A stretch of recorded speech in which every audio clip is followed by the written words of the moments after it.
News Central now begins in the northern Nigeria, where President Bola Tinubu has expressed concern over the blackout in the northern region of Nigeria in the last week and is now leading efforts to end the disruption that has paralyzed social and economic activities.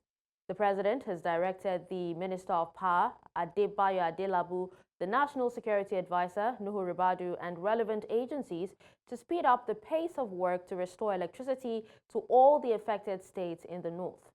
In a statement by the Special Advisor to the President, Bayo Ononuga, President Tinubu is saddened by the reports of vandalism and willful destruction of power infrastructure and other public assets that caused the unfortunate blackout.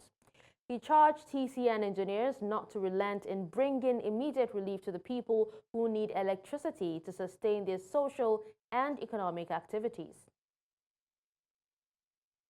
Meanwhile, northern governors have raised concern over the blackout in the region and want the federal government and related authorities to fast-track the restoration of power.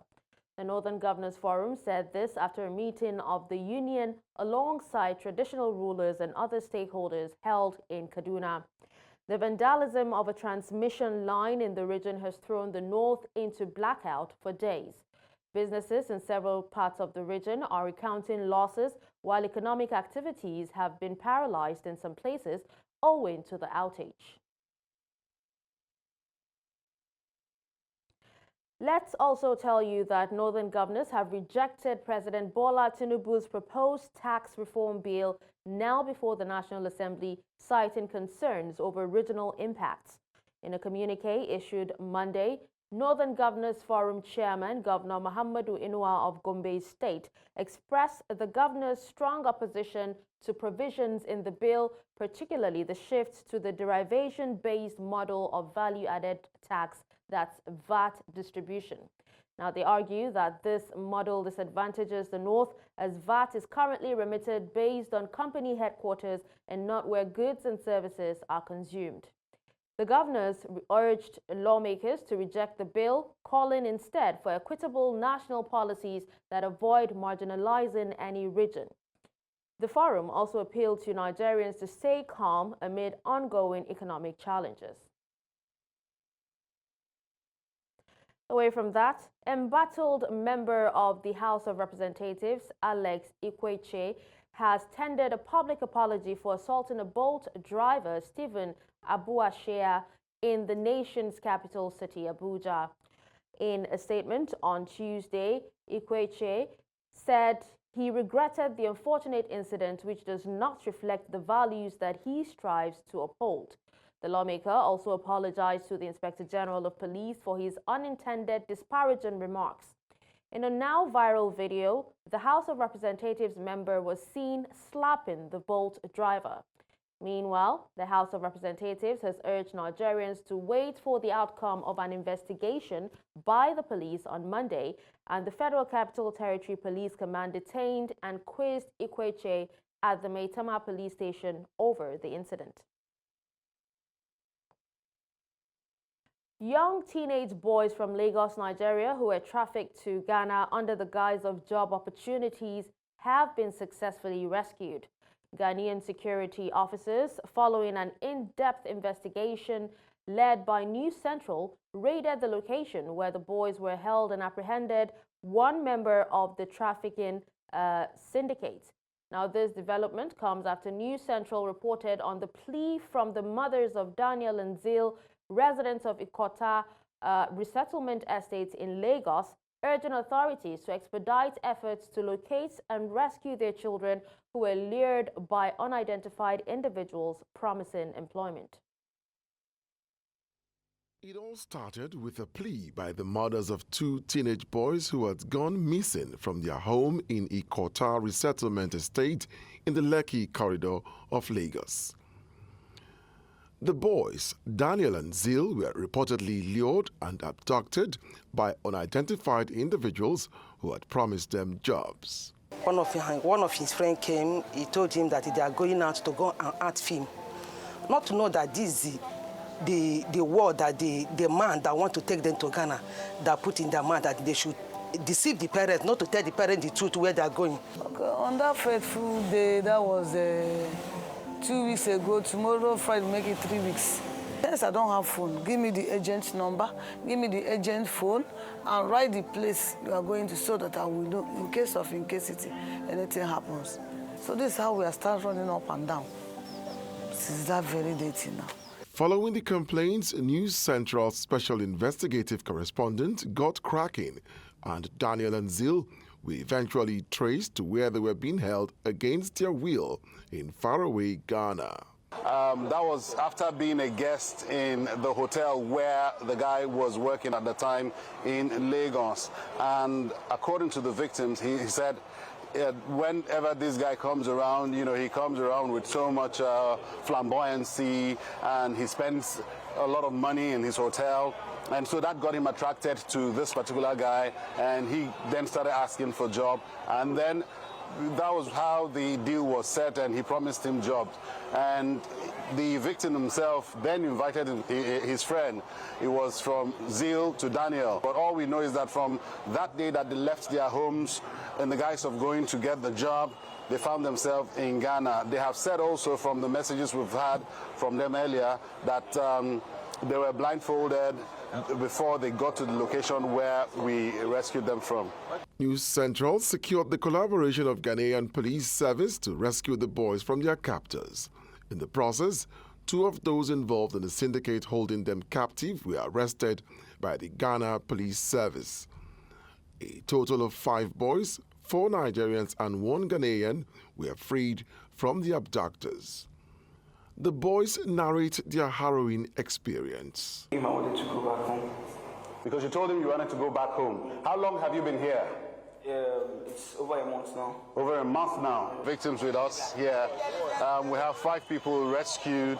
The Ghanaian police have been very, very fantastic and hospitable. These are the victims that we've rescued so far. These are their bags that they came to Accra with. This is Zeal, Daniel, Zeal, and what's your name? Ezekiel, Bright, and Victor. And they are all adults, 18 years and above. So that's the development. We also have 2 culprits in detention that were apprehended. One of them on the location, at the location where we discovered these guys, while the other one, we had to meet him up at a different location. They are both in detention right now. For the families of the 2 boys abducted from the Qatar resettlement estate, especially their mothers, it was unbridled joy and thanksgiving for their rescue. Very, very excited, very happy. I'm more than happy. In fact, it's a great honor. The police people, they did a lot of things. In fact, they're beyond and my expectation. How do you feel? How did I feel? I'm overwhelmed. I thank the government. So what to advise other persons? I'm so happy. Like, now my brain is now set. To give us mental stress. God. Everything else was not just in peace. This one here, this one here, this one here, this one here. Everyone was just started. We're very, very happy. For now, the police in Ghana will push with their investigations, and hopefully the kingpins behind this sad tale will be brought to book. A very very good ending there. But then we have our correspondent who is in Ghana, Marshall Ononye, standing by to give us an update on this particular incident. Hello, Marshall. Thank you for connecting with us. Can you go ahead and give us that update, please?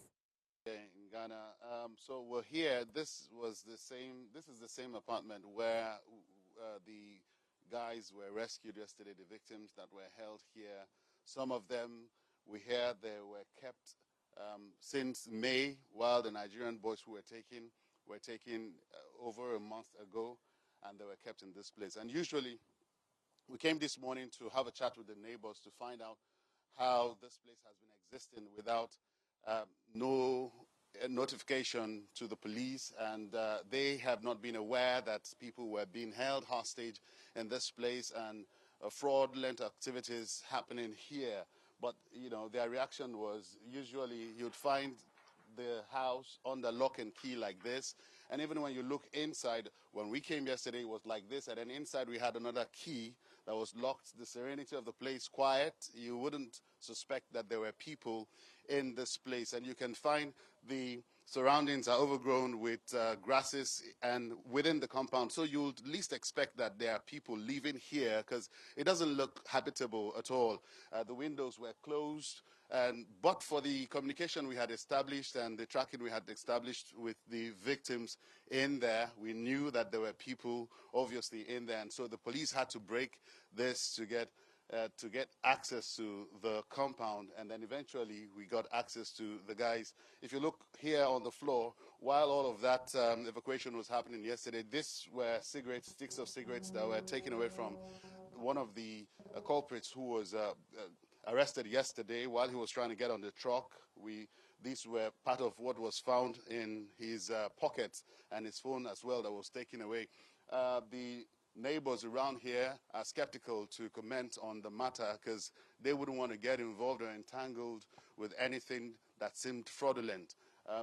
Few questions we had wanted to ask from the chairman of the Sasabi community. So this community is known as Sasabi, but they would rather stay quiet. However, I've got Kofi, who is a resident around here. He said that he's coming to the knowledge of what is now known to be the HQ. HQ is Hustle Kingdom, yes, HK. Kofi, you're saying that you're just hearing about HK, but you're familiar with their modus operandi. Can you tell us more? Yeah. Actually, a little familiar with, like what I know is that I know they put boys in the house. But with this, they make it so quiet that they will all be in the house and you won't even get to know. They lock them up in there and then without coming out. Like it has been hearsay, but I've never actually seen anything like that ever. Yeah. So you were telling me a story about that of a lady whom you picked because you're an e-hailing cab driver, and you said it goes beyond the boys. It goes beyond holding these boys and subjecting them to nefarious activities. What have you got to say about the girls? Well, that's very true. Actually, because of my work, the hailing ride, when you go around, you see a lot of things. You know, like on Sunday morning, just this Sunday, I was going to church, you know, where I church is a little further. So I set a destination through, and I got a request from someone. So when I got there, it was a little girl. So I was a little feverish because of how she was dressed. And looking at her, she was very, very young. If I'm not lying, she should be less than 15. She sat in the car, and I was driving, and we got to a traffic light, and she wanted to buy yogurt. You know, that was what got me curious, actually. She wanted to buy yogurt when the traffic actually moved. So I asked her, is it yogurt she wanted? She said, oh, yeah, she wanted to get some. I said, okay, but you know how I realized she was hungry. So I even got her. So what did you realize about her personality? Well, the way she was dressed, it wasn't right at all. You know, I felt bad, and I was like, if this is my daughter or my sister, this won't be happening. So I asked her, like, where is she from? And she's coming from Nigeria. And I said, how long has she been in Ghana? She said, oh, just 2 weeks. So I asked her, so is she going to her family? You know, then she said, no, she's going to her boss. Like, with that, I couldn't say anything. Yeah, so I'll just take it from here. Kofi actually picked up a commercial sex worker. She was a commercial sex worker, and she had just finished, you know, running one of her, one of her clients, and then returning back to whom Kofi had come to know as her madam. And he's saying that some of these girls are trafficked from neighboring African countries and brought here to Accra, Ghana, and subjected to commercial sex works and 419, Yahoo, what we call in Nigeria, in our local parlance, online fraud. And so, yeah, what we've also come to know is that these persons, some of them might not have been unaware of what they were coming for, while most of them were brought here in the guise of getting a job in a corporate organization before being subjected to the treatments they eventually get. Well, Marshall, we saw a video of the mothers of the boys, you know, really excited that their children have actually been found. So how long will it take for them to reconnect with their sons?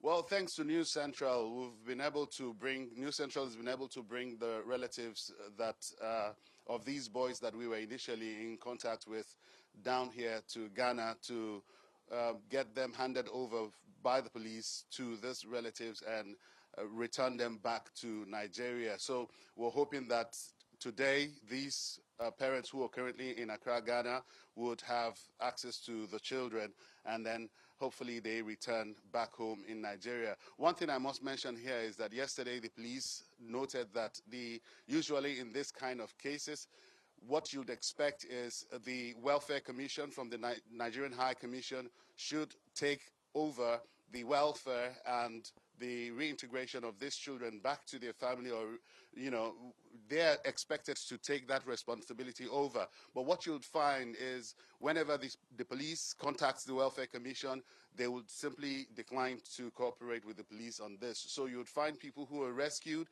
and then abandoned on the streets because the police are handicapped. Like yesterday, we had the police take these children to the hospital and they got treated. All the bills were paid by the police. They also provided feeding for them as well and shelter. And then this morning, we heard that they've also been fed by the Ghanaian police.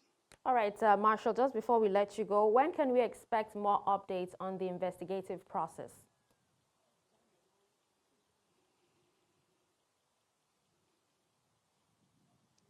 Hopefully, what we're hearing is, all things being equal, the process of taking the culprit to court should be concluded today, and hopefully he is arraigned tomorrow in court. And then investigations will still continue until the last man is brought to book. The investigation will remain open. As far as reintegration of the victims to their family, I would expect that to be done today, at the very latest tomorrow. And then, like I said, arraignment in court of the culprit tomorrow as well. All right. Well, this points to a larger human trafficking and, cyber crime ring. And we hope that, there are plans for a joint operation between Nigeria and Ghana, to review cross-border kidnappings and also criminality and criminal offenses. Thank you so much, Marshall, for that update. Thank you. News Central Television reached out to the spokesperson of the police, that's Benjamin Hundeyin, for comments, but he declined. And with that, we go on a break. And when we come back, we'll tell you that federal government arrests 3 Chinese nationals over illegal mining. We have details after the break. Join us again.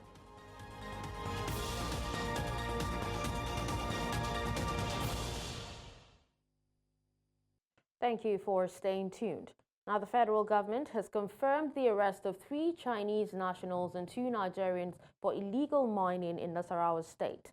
Minister of Solid Minerals Development, Dele Alake, announced on Monday that the suspects were caught at an illegal site in Rafingabas, Kokona local government area by the ministry's mining marshals. Alake stated that the suspects had been unlawfully mining fluorite, zinc, lead and tin since December 2021, ignoring multiple orders to legalize their operations. The unauthorized activity, covering 5 mining units, has led to significant revenue losses. The minister noted that over 200 illegal miners have been arrested nationwide, with around 140 currently facing prosecution, reinforcing the government's commitment to safeguarding resources for legitimate investors. Chief Justice of Nigeria, Justice Kudirat Kekereekun, has summoned judges linked to conflicting rulings in Rivers State political cases. Now, the National Judicial Council panel, led by a former appellate justice and 2 court heads, will investigate, with report due this week. The Chief Judge of the Federal High Court will face questioning on Tuesday, while the Chief Judge of Rivers State High Court is set to appear next week. Now, this action follows formal complaints to the council. Justice Kekereekun, during her Senate confirmation in September, emphasized her commitment to a corruption-free judiciary, vowing zero tolerance for judicial misconduct. And now to labor matters. The federal government has reaffirmed its commitment to fully implement the new 70,000 naira minimum wage with no health measures. Secretary to the Government of the Federation, George Akume, made this clear after meeting with President Bola Tinubu at the State House, Abuja. Akume praised state governors who have already started implementing the policy, noting that the new national minimum wage is a top priority for President Bola Tinubu's administration. He encouraged other governors to follow suit and begin payment. The issue of the new minimum wage has always been central to the thinking of the government of President Bola Tinubu. And that was why he quickly assembled, they put in place the tripartite arrangement to look at all the issues, and this was properly carried out. The governors were represented, the federal government was represented, the organized private sector was also part of it. So we arrived at the new minimum wage. We're very satisfied with it. And some state governments have started implementing. Others have even gone beyond 70. So I believe that there's no problem with that whatsoever. We applaud those who have started. Those who have not started, we just want to appeal to them to start the payment. And now to updates on the industrial action called by NASU and SANU. The joint leadership of Senior Staff Association of Nigerian Universities and non-academic staff of universities says members have exhausted their patience with the federal government over non-implementation of agreements. The unions of Michael Okpara University of Agriculture, Umudike, Abia State, say they are prepared to stay for as long as the strike will last. News Central's Chinwe Ugele reports. The chairman of the Senior Staff Association of Nigerian Universities, Michael Okpara University of Agriculture, Umudike branch, St. Elvis Ubuago, and the secretary, Louis Aguku, say all measures adopted to get the federal government keep to its agreement by the national body has failed. We have the right to go on strike, especially when our agreements have been relied on.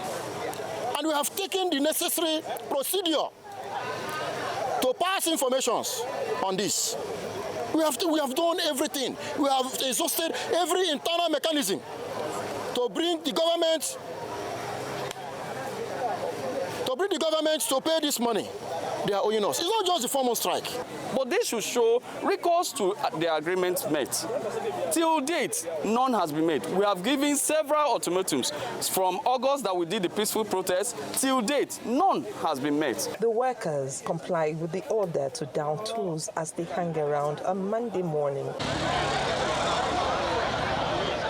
Obviously, the promise by the Minister of Labour and Productivity, Nkiru Onyejacha, to address issues last week did not succeed. I think it's being sorted out, and I know that very soon those issues will be resolved. Their demands are for the payment of old 4 months arrears in 2022 and fulfillment of the agreement signed by both parties. This time around, major amongst them, not just one, major amongst them, is the 4 months withheld salaries. There was a selected payment. Our sister union, ASU, was paid 4 months out of their 8 months or thereabout salaries withheld. But other unions on campus have yet to receive anything, and that is very bad. The secretary, Louis Aguku, also accused the federal government of favoritism in the payment of owed arrears. In 2022, we embarked on a strike. The government called us for a parley, and we discussed, and they said that we should suspend our strike, and that an MOU will be signed to ensure that no victimization to any of our members thereafter. However, this is 2 years and counting. None of those things have been met. Rather, they have refused to pay us our salaries, which is now victimizing us for going on those strike. Rather than pay us the 4 months they are owing us, they paid people who they used a court action to call off. As always, Whenever there's an industrial action, those who should be served by the workers are directly affected and denied for as long as the action lasts. In Omaha for News Central, Chinwe Ugile. Minister of the Federal Capital Territory, Nyesom Wike, praised President Bola Tinubu's support for local government autonomy, stating that it will boost grassroots development. Speaking at the inauguration of newly upgraded roads in Abuja's Buhari area, Wike urged residents to hold local council leaders accountable for their allocations. He emphasized his independence from council finances, adding that he supports President Bola Tinubu's stance on local government autonomy and is unapologetic about it. Wike highlighted strong cooperation between the FCT administration and local councils. Meanwhile, Secretary to the Government of the Federation, Senator George Akume, has launched a committee to enforce a Supreme Court ruling on local government financial independence, aligning with Tinubu's efforts to empower local governments as a constitutional third tier. To education matters, Nigeria's federal government has tasked all students of Unity schools to be beacons of hope and unity in the country. Now, this was during the recently held annual general meeting of the Unity Schools All Students Association, which held in the nation's capital, Abuja, with the theme, Education and National Unity Are Shared Responsibility. The head of service of the Federation, who was in attendance, assured the all students that the federal government is currently upgrading infrastructure in Unity colleges around the country and also focusing on teacher development and training. Other members of the association assured that issues facing Unity schools will continue to be their focus.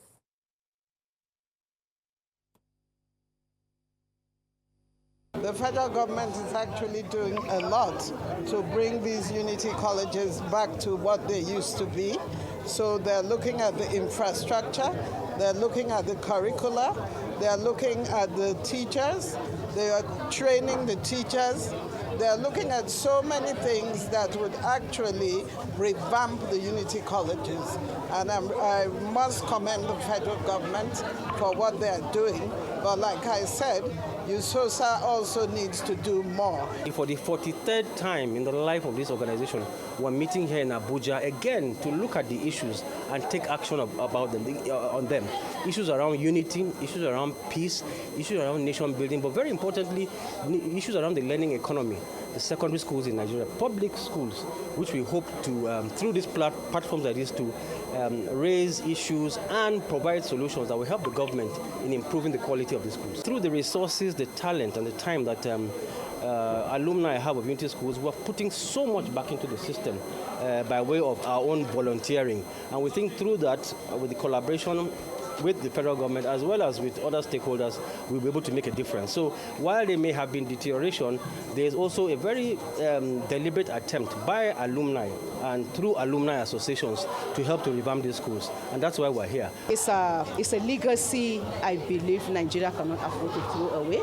It's one institution beyond the military and national service that has been able to bring Nigerians together under one roof, under one policy, under one belief in the unity and integration of this country. Today's session was all about how we can lead to our education can lead to unity, sustainable one at that.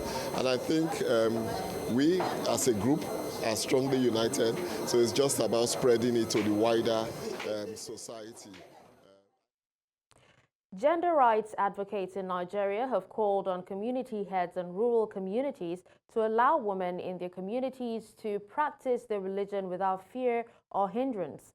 They say Nigerian women continue to face religious discrimination as their religious rights are usually infringed on, as communities put undue pressure on them by indicating the religion that they should follow.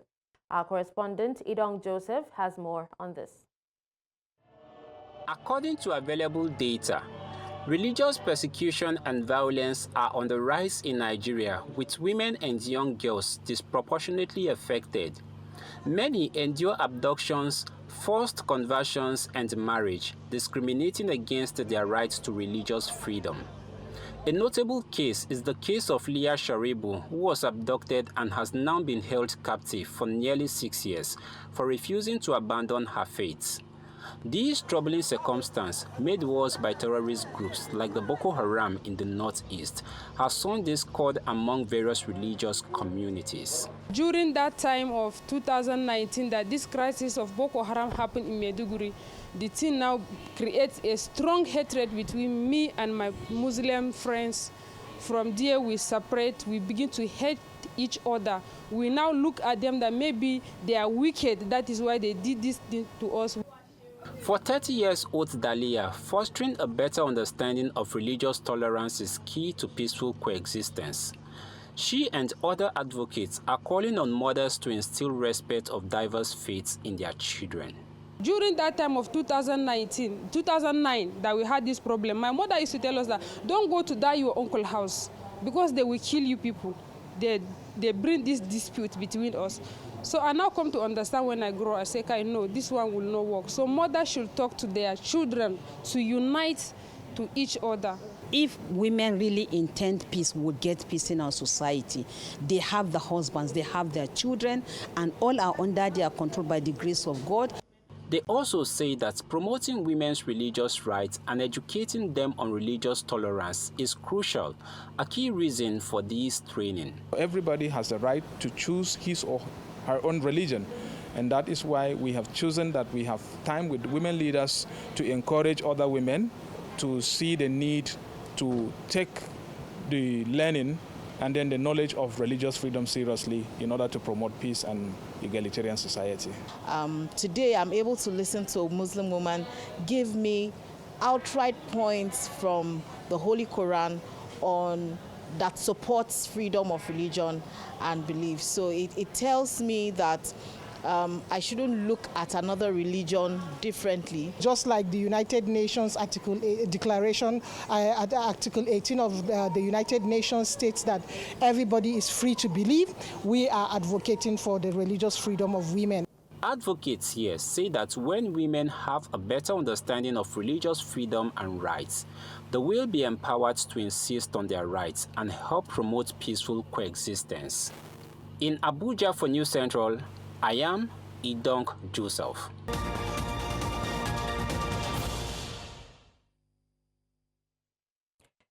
The news continues in Central Africa, where the president of Chad, Mohamed Deby, has paid a visit to the Lake Chad region, where Boko Haram killed around 40 Chadian troops overnight near the Nigerian border. Now, during his visit, Mohamed Deby vowed to hunt down the militants.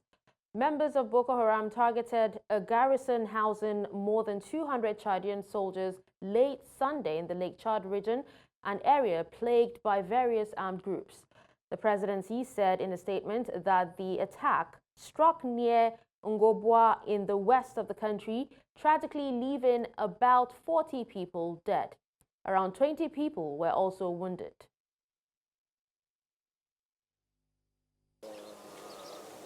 De combat, grâce à nos braves forces de défense et de sécurité, la situation est aujourd'hui maîtrisée. Mais malheureusement, nous avons beaucoup de martyrs et des blessés aussi. Nous allons traquer jusqu'au dernier. Nous allons traquer où qu'il aille. Nous allons le suivre. Nous allons le suivre, les éliminer un à un. Ils vont voir dans quelques jours la foudre de l'armée nationale tchadienne. At least 11 people have died and over 50 injured in Mozambique following violent clashes after a disputed presidential election, Human Rights Watch reports. Now, protests erupted after ruling Frelimo party candidate Daniel Chapo was declared the winner of the October 9 election, leading opposition supporters to clash with riot police.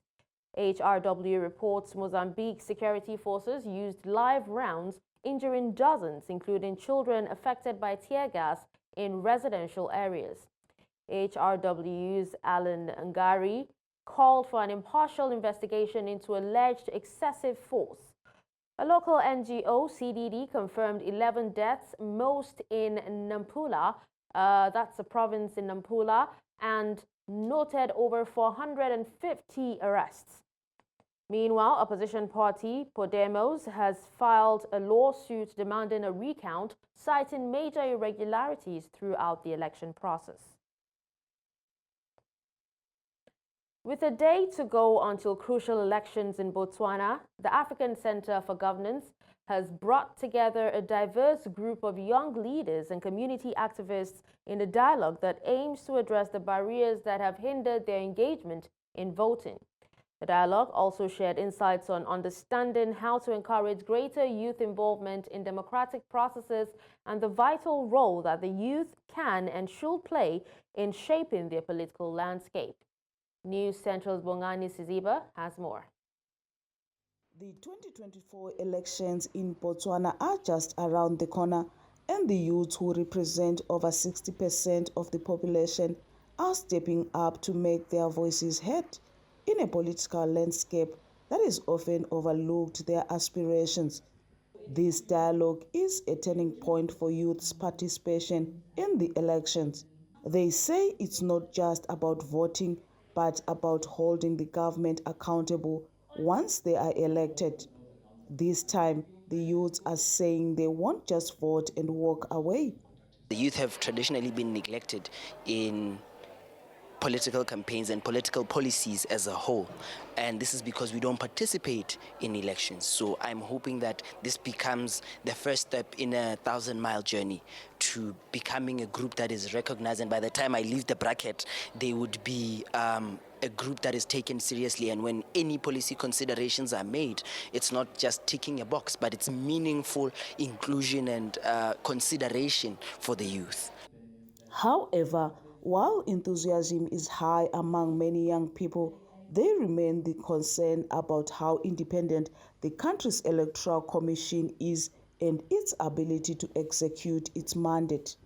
The fact that IEC is under the office of the president really says a lot, because I want to believe the IEC is going to, in a way, push the narrative that the president has said. Although it might not be direct to say, if you look at this, this is the case. But when you sit down and critique and analyze, you'd want to draw a conclusion that indeed the IEC is most probably working under the directives or the directives of the president.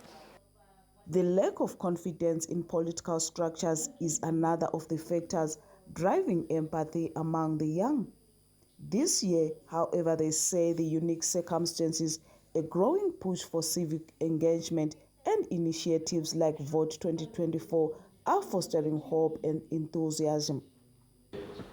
The overarching theme as to why there is a lot of motivation with regards to this election is basically a protest against the ruling government, the policies of which they've implemented, and what they failed to do in terms of meeting our needs. So, yes, just to answer that question, it is somewhat of a protest, and hence why there is somewhat of uncertainty with regards to the results or what should we expect in these upcoming elections. Despite the obstacle, it's clear that many young people are keen to engage and are preparing to take charge, while also recognizing that improvements are needed in how politicians address their concerns. I think whoever comes victorious out of these elections should try and address the employment crisis that the youth of Botswana have, because I feel like that's the main issue that we have in Botswana. As Botswana heads towards its elections, the voices of its youth are more critical than ever. They demand more than just empty promises. They seek a government that prioritizes their future. In Gaborone, Botswana, for News Central, Bongani Siziba. Our correspondent, Bongani Siziba, spoke to some citizens of Botswana on the elections. As for the citizens, I can say citizens are prepared to go and vote. They've registered in large numbers, as you heard, more than 1 million, which you haven't seen in the past. As to whether IEC is ready, I think by and large, IEC is ready. There were those hiccups during the advanced elections, but they have promised us that indeed they're going to rectify the situation and they'll improve everything so that come election day on the 30th, everybody will be able to cast their vote who are registered. So I think this time my thoughts are we really going to see the youth really, make that deciding vote? Because, we spoke about a hung parliament, and a hung parliament would address, or speak to a situation where the government, the BDP has always, since independence, has always been ruling. So then that would... I think that would be my thought, to see if at all the youth are really going to stand up and speak to those who address such. What motivates me to vote is establishing myself as a person of interest, as a member of the youth, in the sense that the youth have traditionally been neglected in political campaigns and political policies as a whole, and this is because we don't participate in elections. So I'm hoping that this becomes the first step in a 1,000-mile journey to becoming a group that is recognized, and by the time I leave the bracket, they would be a group that is taken seriously, and when any policy considerations are made, it's not just ticking a box, but it's meaningful inclusion and consideration for the youth. So that is why I'm going there. And so I think a lot of Botswana citizens, one, are excited about these elections, but two, as you would have had earlier in the conversation that we have, there's also an anxiety that's happening around. In business, Nigeria's currency, the Naira, experienced its largest decline in 2 weeks, falling to a record low as dollar availability in the market dwindled.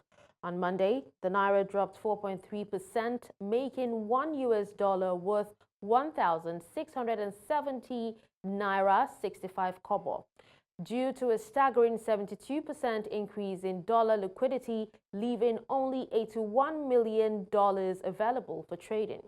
This dollar shortage is linked to Nigeria's efforts to build its foreign reserves, which reached $39.4 billion on October 24th, the highest in 2 years. Since the government allowed the Naira to float freely against the dollar last June, it has lost about 70% of its value, making it one of the worst performing currencies globally in 2024, surpassed only by the Lebanese pound and Ethiopian birr. Now, in the world of sports, Kano Pillars have been charged for breaching the NPFL framework and rules during their match day 9 fixture at Nasarawa United on Sunday. The Kano club has been charged for a statement from their Media and Communications Directorate quoting their player Ahmed Musa, in which he disparaged match officials. Now, this act is deemed capable of bringing the game to disrepute. Kano Pillars also failed to ensure their team's proper conduct, resulting in the unruly behavior of Ugochukwu Gabriel during the match. Kano Pillars have been fined 1 million naira for misconduct and another 1 million naira for improper conduct of their players or officials. Now, the Kano club also reserves the right to appeal the sanctions within 48 hours from the date of notice. Manchester City and Spain midfielder Rodri was awarded the men's Ballon d'Or on Monday after winning a 4th consecutive Premier League title and Euro 2024.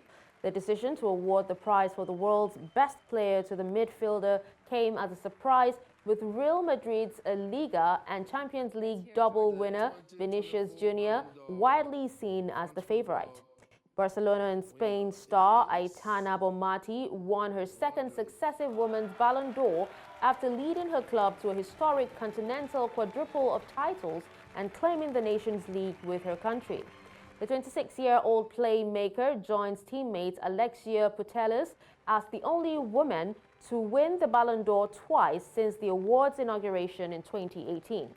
Also on the same night, Super Eagles star Ademola Lookman ranked 14 in the 2024 Ballon d'Or standings in his first nomination for the prestigious award. Guys, look here.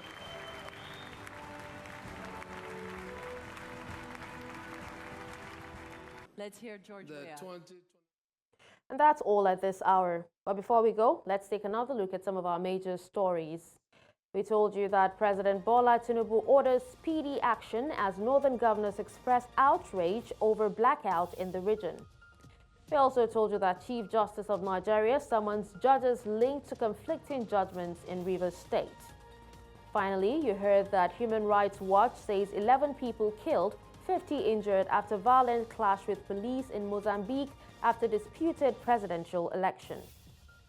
You can watch News Central live on DSTV channel 422, StarTimes channel 274, Avo TV, and YouTube. Many thanks for watching. I'm Dashen. Usman.